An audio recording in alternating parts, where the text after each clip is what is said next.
என்னோட armies. So நான் தான் உங்க ஜாரா அண்ட் இன்னைக்கு வந்து மாஃபியா ஸ்குவிட் தான் பார்க்க போகிறோம். ஸோ லாஸ்ட் எபிசோடில் என்ன நடந்திருக்கும் அப்படின்னா ஜேகேக்கும் ஜேகே வந்து ரொம்பவே கோவமாக இருந்திருப்பான்.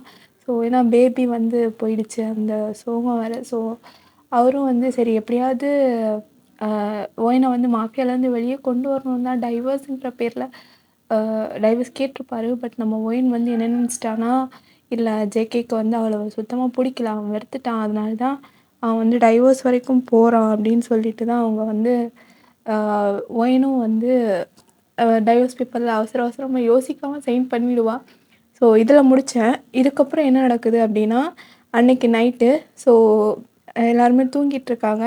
அப்போ நம்ம ஜாரா தான் டைம் என்ன 2:00 என்ன இந்நேரத்துக்கு பசிக்குது, ஆமாம்ல டாக்டர் வேறு சொன்னாங்க இனிமேல் இந்த மாதிரி டைமில் அடிக்கடி பசிக்கும், டைமுக்கு சாப்பிட்ணுன்னு. என்ன சாப்பிட்றது, இவர் வேறு ஜங்க் ஃபுட்ஸ் எல்லாம் சாப்பிடக்கூடாதுன்னு சொல்லிட்டாரு. அது மட்டும் இல்லாமல் எப்போ பாரு ஹெல்த்தி ஃபுட்டுன்னு உசுரை வாங்குறான்.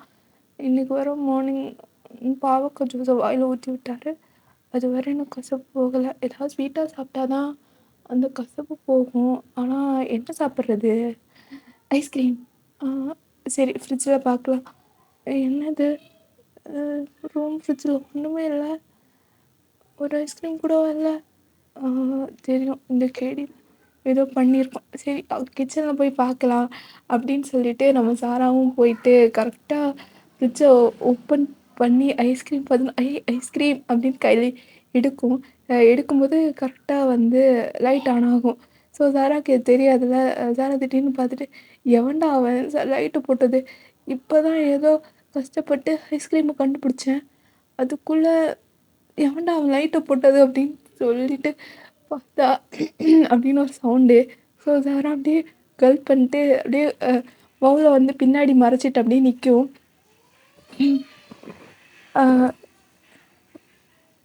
ஐயோ இவங்களா, ஐயோ இப்போ நான் என்ன சொல்லி சமாளிக்கிறது.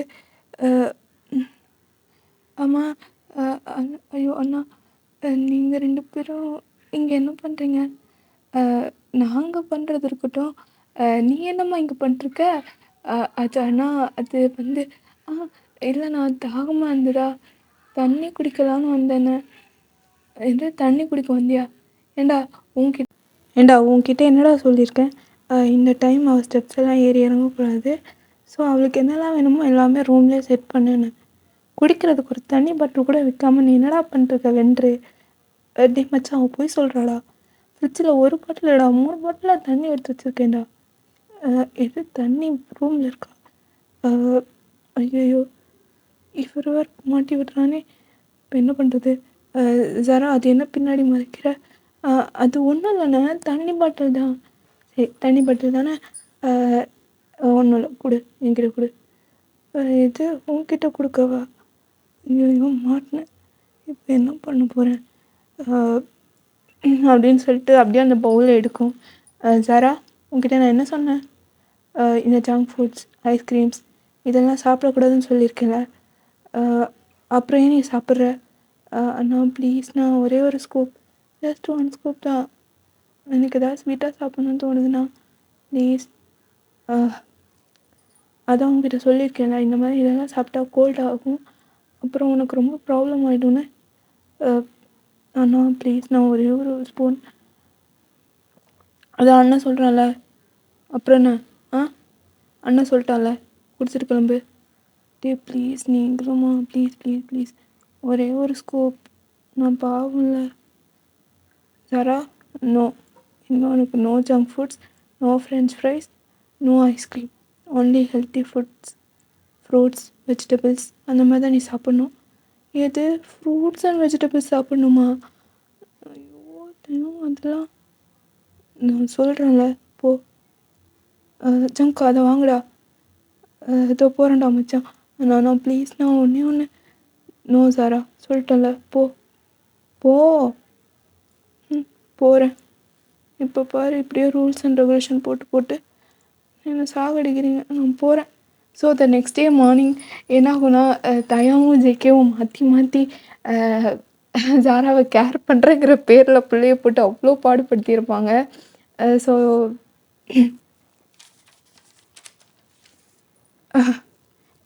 "ஜாரா இந்தா ஸ்ட்ராபெர்ரி மில்க் ஷேக் குடி." "ஜாராம்மா அதெல்லாம் நல்லாவே இருக்காது. அண்ணா குடுக்குற பனானா மில்க் குடி." அ "Sara strawberry milkshake." "Zara banana milk." ஐயோ! இவங்க பாசத்த காட்டுறேங்கிற பேர்ல என்ன போட்டு ஜூஸ் புழியிறானுங்களே! என்ன பண்றது? அ இப்ப யார் பக்கம் வாங்குறது? ஐயோ! அண்ணா பாவம். அண்ணாகிட்டயே வாங்கிடலாம். அ வெயிட் பண்ணுங்க, வெயிட் பண்ணுங்க. நானே சூஸ் பண்றேன். அ அண்ணா என்கிட்ட குடு நான் குடிக்கிறேன் அப்படின்னா, அடி பாவி! ஏன்டி நான் குடுத்தா குடிக்க மாட்டியா? நான் என்ன உனக்கு விஷமா கலந்து குடுக்க போறேன்? இருந்தாலும் எனக்கு என் அண்ணா தான் ஃபர்ஸ்ட்டு. அதுக்கப்புறம் தான் நீங்க தான். அப்படி சொல்றியா செல்லக்குட்டி? கேட்டுக்கடா, நல்லா கேட்டுக்க அப்படின்னு சொல்லிட்டு ஸோ ஜேகே என்ன பண்ணுறாரு அப்படின்னா ஜாராவோட பெல்லிக்கிட்ட போயிட்டு பேபி கிட்ட பேசுகிற மாதிரி பேச ஸ்டார்ட் பண்ணுறான். பாப்பா நான் தான்டா உன் மாமா பேசுகிறேன். என் பட்டுக்குட்டி எப்படி இருக்கு? நல்லா இருக்கல? ஹெல்த்தியாக இருக்கல? எனக்கு தெரியும் நீ நல்லா தான் இருப்ப அப்படின்னு. அப்புறம் மாமா உன்கிட்ட ஒரு முக்கியமான விஷயம் சொல்கிறேன். அதை நீ நல்லா அது வந்து நீ எப்பவும் இந்த மாமனை மாதிரி ரொம்ப கெத்தா யாருப்பாட மாமன் நான் தான் இதான் இருக்கணும். ஆனால் அந்த கெத்தும் ஹெட்வேட்டாக மாறக்கூடாது. எப்போவுமே கெத்தாக இருக்கணும். யாருக்காகவும் நீ பயப்படக்கூடாது. முக்கியமாக குனிந்த தலை நிமிராமல் நடக்கணும்னு சொல்லுவாங்கள்ல, அந்த மாதிரி என் மருமக நடக்கவே கூடாது. அப்புறம் இன்னொரு முக்கியமான விஷயம் தங்கம், அதான் பிச்சைம்மா இருக்கானே உங்கள் அப்பா, அவனை மாதிரி மட்டும் தொட நடுங்கியாக வந்துடாத. அவன் சரியான தொட நடுங்கி. அவன் மாதிரி மட்டும் வந்துடாதரா அப்படின்னு சொல்லிட்டு இருக்காரு. ஸோ அப்போ இங்கிட்டே இருந்துட்டு, டே என்னடா என் பிள்ளைகிட்ட என்னை பற்றி இப்படி சொல்கிற? அவன் வெளியில் வந்தா என்னடா நினைப்பா என்னை பற்றி? டே உன் மாமன் அப்படித்தான்டா ஒரு பைத்தியக்காரன். அவன் அப்படிதான் சொல்லுவான். நீ வந்து அப்படிலாம் நினச்சிடக்கூடாது. உனக்கு உன் டேடா பற்றி தெரியும்ல. நீ உன் டேடா தான் மோஸ்ட் ஹேண்ட்ஸம் பர்சன் இந்த வேர்ல்டு உனக்கு தெரியும்ல. நீ வந்துட்டு கெத்தா வந்து உன் மாமன்கிட்டே சொல்லு, போடா நான் உன்கிட்டலாம் பேச மாட்டேன்டா, நான் எங்கள் அப்பா கூட தான் இருப்பேன்னு அப்படியே சொல்லிட்டு செல்லும் அப்படின்னு சொல்லிட்டு இவங்க பாட்டுக்கு பசங்க பொழிஞ்சிட்டு இருக்காங்க. ஸோ அப்புறம் பார்த்துட்டு, டேய் பசங்களா 2 பேரும் என்னடா பண்ணிட்டு இருக்கீங்க? நீங்கள் பேசுகிறதெல்லாம் இப்போ குழந்தைக்கு கேட்கவே கேட்காது. நீங்கள் என்னடா மாற்றி மாற்றி என்கிட்ட பேசு அவங்ககிட்ட பேசணும் மாற்றி டார்ச்சர் பண்ணுறீங்க. நீ மூடு, அதெல்லாம் எங்கள் பாப்பாவுக்கு கேட்கும். ஐயோ நீங்கள் பண்ணுற டார்ச்சர் என்னால் தாங்க முடியலையே அப்படின்னு. ஸோ இவங்க வந்து இப்படியே சந்தோஷமாக பேசிகிட்டு இருக்கும்போது இதெல்லாமே ஒயனும் வந்து கரெக்டாக மாடியில் நின்று பார்த்துட்டே இருப்பா. ஸோ அவளுக்கு ரொம்ப கடுப்பாகுது. ஏன்னா இவங்க கேரிங்கிற பேரில் அந்த குழந்தைய என்னடா பாடுபடுத்துறீங்க, சும்மா இருங்கடா, அதை சாப்பிடு இதை சாப்பிடுன்னு ஒரு நேரம் அவளை சும்மா இருக்க விடுறாங்களா அப்படின்ற மாதிரி. ஸோ இப்போ நம்ம ஒன் சைட் ஜேகே, உனக்கு பேபினா அவ்வளோ பிடிக்குமா?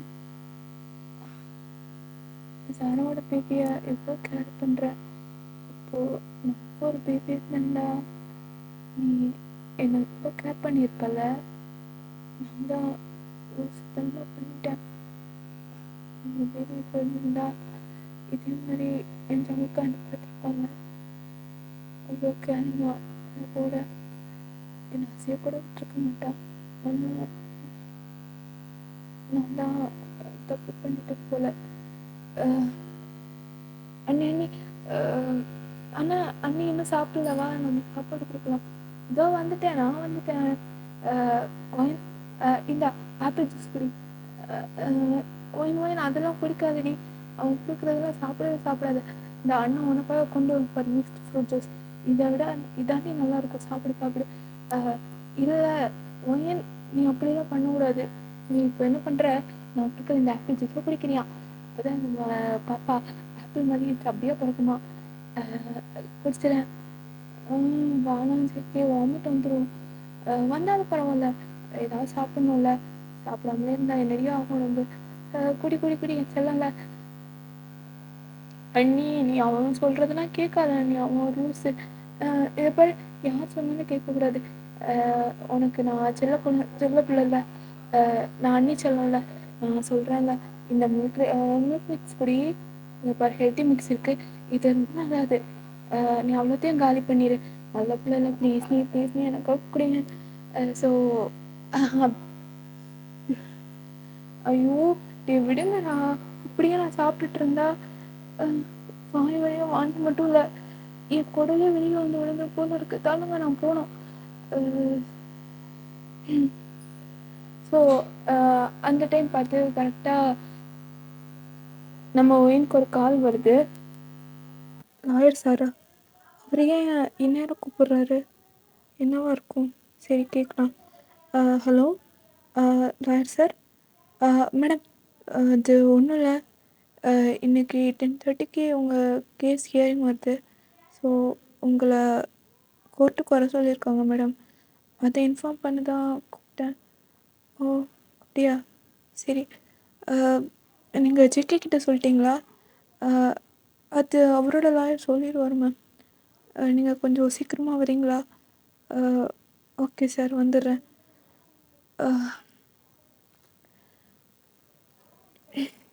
ஜேகே, ஜேகே ஒன்று தான் நான் கூப்பிட்றேன், கேட்கலையா? இப்போ எதுக்கு என்ன கூப்பிட்றா? என்ன வேணும்? கேட்குறேன்ல, சொல்லு. இல்லை ஜேகே, எனக்கு கேஸ் ஹியரிங் வருது, ஸோ கோர்ட்டுக்கு போகணும், அதுதான் சொல்ல வந்தேன். ஸோ இதை கேட்டதுமே நம்ம சாரா, ஜேகே 3 பேருமே அவ்வளோ ஷாக் ஆகிடுறாங்க, அப்படியே டல் ஆகிட்டாங்க எல்லோரும். இவ்வளோ நேரம் அவங்க ஃபேஸில் இந்த ஹாப்பினஸ் அப்படியே ஃபேட் ஆகிடுச்சு. ஸோ எல்லாருமே வந்துட்டு கரெக்டாக கோர்ட்டுக்கும் கிளம்பி போயிடுறாங்க. ஸோ ஜட்ஜும் வராங்க, எல்லாருமே எந்திரிச்சு நின்று அவங்களுக்கு விஷ் பண்ணிட்டு அப்படியே உட்காடுறாங்க. ஸோ ஓகே, இன்றைக்கி என்ன கேஸு? அது வந்து மேடம், அது ஜேகே அண்ட் ஒயினோட டிவோர்ஸ் கேஸ் தான். ஓ சரி, 2 பேரையும் கூப்பிடுங்க, நான் விசாரிக்கணும். சரின்னு சொல்லிட்டு, ஸோ இப்போ ஒயின் சைடு லாயர் தான் ஜேகே கிட்டே போகிறாரு. உங்கள் பேர்?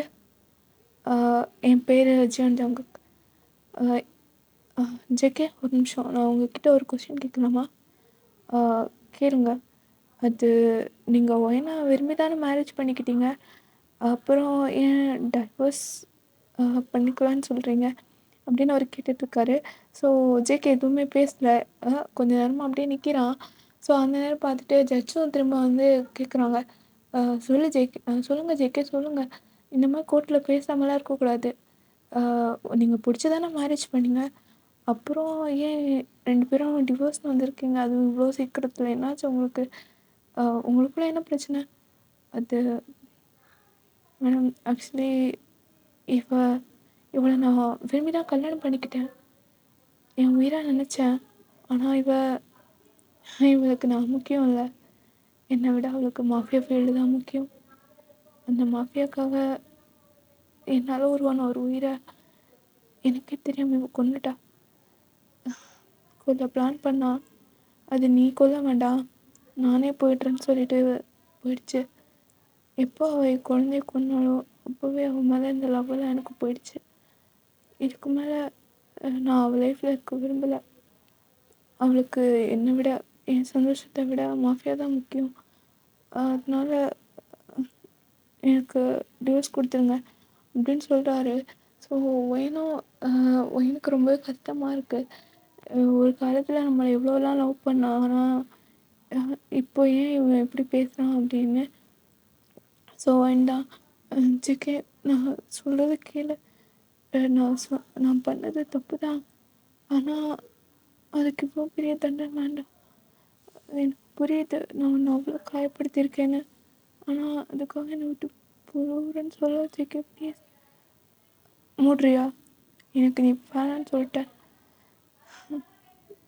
உனக்கு தான் மாஃபியா வேணுமே, எனக்கு வேணாம். உனக்கே தெரியும் நான் உனக்காக தான் மாஃபியாக்குள்ளே வந்தேன். ஆனால் நீ அந்த மாஃபியாக்காக என் குழந்தைய கொண்டுட்ட. அப்போவே அந்த நிமிஷமே இந்த ஜேக்கும் செத்து போயிட்டான். ஏதோ என் தங்கச்சிக்காக தான் நான் நடுப்புறமா வாழ்ந்துட்டுருக்கேன். ப்ளீஸ் இனிமே எதுவும் இல்லை அப்படின்னு சொல்லிடுறான். ஸோ ஜேகே கிட்ட வந்து ஜட்ஜு சொல்கிறாரு, ஜேகே ஐ கேன் அண்டர்ஸ்டாண்ட் உங்கள் ஃபீலிங்ஸ் எனக்கும் புரியுது. ஏன்னா நான் ஒரு குழந்தைக்கு அம்மாவாக இருந்திருக்கேன். ஸோ எனக்கு உங்கள் வலி புரியுது. அதுக்காக நீங்கள் டைவர்ஸ்னு யோசிக்கிறது ரொம்ப பெரிய விஷயம். கண்டிப்பாக உங்களுக்கு எகைன் பேபி வரலாம்ல. நீங்கள் டைவர்ஸ் கேட்டாலும் அது உடனேலாம் கொடுத்துட முடியாது. அதுக்குன்னு சில ப்ரொசீஜர்ஸ் இருக்குது. நீங்கள் மியூச்சுவலாக அப்ளை பண்ணுறதுனால ஒரு 6 months நீங்கள் 2 பேரும் ஒன்றா தான் ஸ்டே பண்ணி ஆகணும். அந்த 6 monthஸில் உங்களுக்குள்ள எந்த அண்டர்ஸ்டாண்டிங்கும் வரல, அகெயின் நீங்கள் ஒய்ஃப் வேண்டாம்தான் இருந்தீங்கன்னா ஆஃப்டர் 6 months டெஃபினெட்லி நீங்கள் டிவோர்ஸ். அன்டில் தான் நீங்கள் 2 பேரும் ஒன்றா தான் ஸ்டே பண்ணணும், ஒரே ரூமில் தான் இருக்கணும். இது இந்த கோர்ட்டோட ஆர்டர் அப்படின்னு சொல்லிடுறாங்க. ஸோ ஹியரிங் முடிஞ்சு எல்லாருமே வந்து காரில் வந்துட்டு இருக்காங்க. ஒருத்தர் கூட பேசல. ஜேகே தான் கார் ட்ரைவ் பண்ணிட்டும் இருக்கான். அவ்வளோ சைலண்ட்டாக இருக்கான். யாருமே எதுவுமே பேசல. சாராவும் சரி ட்ரெயினும் சரி யாருக்குமே எதுவும் பேசுறதுன்னு கூட தெரியல. கேட்க கஷ்டமாக தான் இருக்குது. ஏன்னா என்னதான் இருந்தாலும் தன்னோட கூட பிறந்த தங்கச்சி அப்படிங்கிறனால. பட் இருந்தாலுமே அவரால் எதுவுமே பண்ண முடியல. பிகாஸ் அவருக்கு தெரியும் அது எவ்வளோ கஷ்டம் அப்படின்னு. ஜேகே எவ்வளோ ஃபீல் பண்ணுறான் அப்படின்னு ஃப்ரெண்டு அவருக்கு நல்லாவே தெரியும். ஸோ அப்படியே தான் வீட்டுக்கு வந்திருப்பாங்க. ஸோ வந்ததுமே ஒரு மிட் நைட் ரேஞ்சில் வந்து எனக்கு ஒரு ஃபோன் கால் வந்து யார் இந்த நேரத்தில் மேம் அது வந்து நான் இப்போ ஒரு முக்கியமான மீட்டிங் வந்துருச்சு மேம். ஒரு முக்கியமான டீல் நீங்கள் வந்தால் தான் சால்வ் ஆகும். ஸோ நீங்கள் கொஞ்சம் வர முடியுமா அப்படின்னு கேட்குறாங்க. ஸோ ஜெகே அதை கேட்டுகிட்டே தான் இருக்காங்க. அந்த இது ரொம்பவே ஹார்ட் ஆகுது. பிடிக்கவே இல்லை. நான் உங்ககிட்ட எதுக்கு டிவோர்ஸ் கேட்டேன், என்னால் மட்டும் நீ இல்லாமல் இருக்க முடியாது. ஆனால் நான் டைவர்ஸ் கேட்டதே அப்படியாச்சும் நீங்கள் மாஸ்டர் விடுவேன் தான். ஆனால் இவ்வளோ தூரம் பண்ணி நீ இன்னும் அந்த மாஸ்டர் தான் வேணும்னு சொல்லிட்டல, அதுக்காக தான் நீ போகிறல அப்படின்னு. ஸோ இப்படிதான். ஸோ ஒன்று வந்து கவர்ந்து போயிருப்பா. ஒரு 1 வீக்காக அந்த மாதிரி தான் நடந்துகிட்ருக்கோம். ஸோ அடிக்கடி வந்து மிட் நைட்டில் போகிறது, மிட் நைட்டில் வர்றது இந்த மாதிரி தான் இருக்கும். டெய்லியும் வரும்போது ஒவ்வொரு இடத்துல ஒவ்வொரு அடி வாங்கிட்டு தான் வருவாள். ஸோ அது மட்டும் இல்லாமல் இப்போ ஒயின் வந்து ரொம்பவே டிஸ்டர்பாக இருக்கா. ஸோ அது என்னன்னா ஒன்று வந்து ஜேகே இன்னுமே பேசலை. அண்ட் இன்னொரு பக்கம் அவங்களால எதுலேயுமே கான்சன்ட்ரேட் பண்ணலை. சாரா மாதிரி நம்மளும் இருந்திருந்தா ஜேகே எப்படிலாம் கேர் பண்ணியிருப்பான், அவள் எவ்வளோ அழகாக பார்த்துப்பான், இதெல்லாமே நினச்சி அவங்க போகிற டீல் எல்லாமே சொதப்பி இருக்கும். ஸோ அந்த லாஸ்ட் டே வந்து டீலர்ஸ் எல்லாமே சேர்ந்து ஒரு மீட்டிங் போட்டிருப்பாங்க. ஸோ அப்போ வந்து கிளைண்ட்ஸ் எல்லாமே பேசியிருக்காங்க. என்னதான் இருந்தாலும் உங்களுக்கு என்னாச்சு, ஏன் இப்படி பண்ணுறீங்க, இது வரைக்கும் எல்லா டீலும் கரெக்டாக முடிச்சுங்க, இப்போது நீங்கள் பண்ணுற எல்லா டீலுமே ஃபெயிலியர் ஆகுது.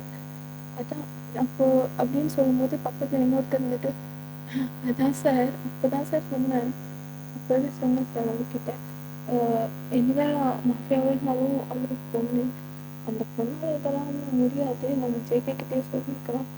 ஜேகே இப்போ ஃபீல்டில் இல்லைங்கிறனால ரொம்பவே டவுனு, அது நம்மளுக்கு தெரியும். ஜேகே இருந்தால் இந்த டீலிங்கெல்லாம் 5 நிமிஷத்தில் ஓகே பண்ணியிருப்பாரு. இந்த பொண்ணு என்ன சார் பண்ண போகுது, பிகாஸ் நம்ம வேறு யாராவது ஒரு நல்லா பார்க்கலாம் அப்படின்னு சொல்லிட்டு. ஸோ அங்கேயும் வந்து அந்த டீல் முடிச்சுட்டு ஒரு சின்ன அட்டாக் ஆகிருக்கும், கையில் ஃப்ராக்சர் அந்த மாதிரி. ஸோ ஜேகே வந்து தூங்கவே இல்லை, சோஃபாவில் உட்காந்துருக்கான் ரூமில். ஸோ அந்த நேரம் பார்த்து திரும்ப வந்து ஒயின் வந்து நாக் பண்ணா ஜேகே டோர் ஓப்பன் பண்ணி, ஸோ அவன் கையிலலாம் பிளட்டாக இருக்குது. ஸோ வாஷ்ரூம் போயிட்டு எதுவுமே பேசல, அப்படியே போயிட்டு வாஷ் பண்ணிட்டு அவளுக்காகவே ஃபஸ்ட் எய்ட் பண்ணிகிட்ருக்கா. ஒரு கையால் பண்ணுறது எவ்வளோ வலிக்கும் தெரியல, ரொம்ப கஷ்டம். ஸோ அதெல்லாம் பண்ணிகிட்ருக்கா. ஸோ அப்போ இந்த ஜேகே சரி ஹிந்தி இப்படி பண்ணுறேன், எனக்கு எவ்வளோ சொன்னா புரியாது, ஏன் இப்படி பண்ணுறேன், இப்படி கஷ்டப்படுறது பற்றி எனக்கு கஷ்டமாக இருக்குது, அவர்கிட்ட வரணும்னு தோணுது. ஆனால் என்னால் வர முடியல. ஏன்னா எனக்கு அவ்வளோ பெரிய துரோகம் பண்ணியிருக்கேன். என்னால் மறக்க முடியல. நேரம் இப்படி தனியாக கஷ்டப்படுறத என்னால் பார்க்க முடியல. என்ன பண்ணுறது, கடைசி பிடிக்கிற மாதிரி இருக்கும் அப்படின்னு. ஸோ ஒயினுமே அந்த பெயினோட ஸ்டே பண்ணிகிட்டே இருக்கும்போது யோசிக்கிறான். ஒரு காலத்தில் எனக்கு மாட்டான், சின்னதாக கீழே இருந்தாலும் கூட தள்ள மாட்டான். அந்த பிரச்சனை டைமுக்காக கிளம்பி கொடுத்துட்டு கொடுத்துருக்கேன். நீ கூட ஒரு வார்த்தை கேட்கல அப்படின்னு. ஸோ அவள் அப்படியே பண்ணிகிட்ருக்கா. ஸோ ஜேகே இது கொஞ்சம் அவளால் முடியல, நான் கஷ்டப்பட்டு பார்க்க முடியல. ஸோ அவன்கிட்ட போய்ட்டு ஒயின் ஒயின் உங்ககிட்ட நான் பேசினேன். என்ன ஜேகே, அது அது நீ இந்த மாதிரி வீட்டில் அப்பப்போ வெளியே போகிறது, திரும்ப மெட்ரிக் வந்து டோர் நாக் பண்ணுறது, ஸோ இதெல்லாம் எனக்கு ரொம்ப டிஸ்டர்பாக இருக்குது. என்னால் இந்த மாதிரி தூங்க கூட முடியல. எனக்கு இந்த மாதிரி டிஸ்டர்பன்ஸ் பண்ணலாம் பிடிக்காது. நீ பேசாமல் வேறு ஏதாவது ரூமுக்கு போ, வேறு ரூமில் ஸ்டே பண்ணிக்கிறியா, எனக்கு ரொம்ப டிஸ்டர்பாக இருக்குது அப்படின்னு சொன்னோன்னே எனக்கு ரொம்ப கஷ்டமாக இருக்குது. அப்படியே அழுதுட்டு போகிறது அப்படின்ட்டு சரி ஜேகே எனக்கு தனியாக இருக்க முடியல, நான் போகிறேன் அப்படின்னு சொல்லிட்டு அப்போவே வந்து கிளம்பி போய்ட்றா வேறு ரூமுக்கு. ஸோ ஜேகே சாரிடி, எனக்கு எனக்கு ஃபீலிங்ஸ் எப்படி சொல்லணும்னு கூட தெரியல. நீ என் கண் முன்னாடி கஷ்டப்படுறது எனக்கு கஷ்டமாக தான் இருக்குது. ஏன்னா நீ உனக்கு பார்த்துக்கணும் தோணுது, என்னால் முடியல அப்படின்னு சொல்லிட்டு இருக்காரு. ஓகேடா, இந்த பார்ட்டை வந்து நான் இதோட கம்ப்ளீட் பண்ணிக்கிறேன். நெக்ஸ்ட் பார்ட் வந்து சீக்கிரமாக போடுறேன். Love you.